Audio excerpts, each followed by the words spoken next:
Hello বন্ধুরা, আশা করি সবাই খুব ভালো আছেন। মহালয়া থেকে দুর্গাপূজার দিনগুলো পর্যন্ত সারা বছর আমরা কম বেশি প্রত্যেকেই অপেক্ষা করে থাকি। আজকে আপনাদের জন্য নিয়ে এসেছি সেই মহালয়া সম্পর্কিত কিছু তথ্য। তো চলুন শুরু করা যাক। মহালয়া হলো পিতৃপক্ষ এবং দেবীপক্ষের সন্ধিক্ষণ। এর মাধ্যমে দুর্গাপূজা উৎসবের সূচনা হয়। দেবী দুর্গা এই দিন পৃথিবীতে অবতরণ করেছিলেন বলে বিশ্বাস করা হয়।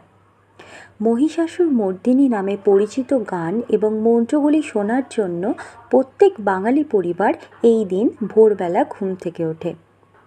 এটি দেবী দুর্গার জন্ম এবং অসুর রাজা মহিষাসুরের উপর তার চূড়ান্ত বিজয়ের বর্ণনা দেয়।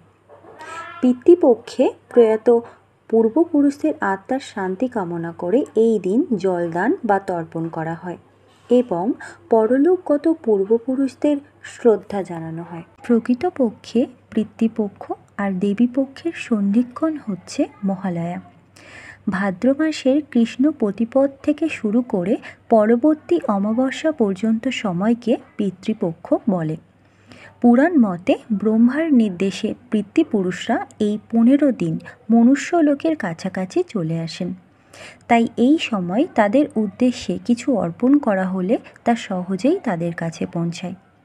তাই গোটা পক্ষ কাল ধরে পিতৃপুরুষদের স্মরণ ও মননের মাধ্যমে তর্পণ করা হয়, যার চূড়ান্ত প্রকাশ বা মহালগ্ন হল মহালয়া, পিতৃপক্ষের শেষ দিন।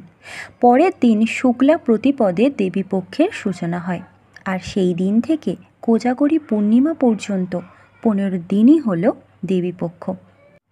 তো বন্ধুরা, এই হলো মহালয়ার সংক্ষিপ্ত মাহাত্ম্য।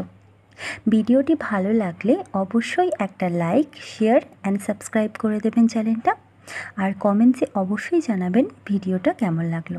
ধন্যবাদ।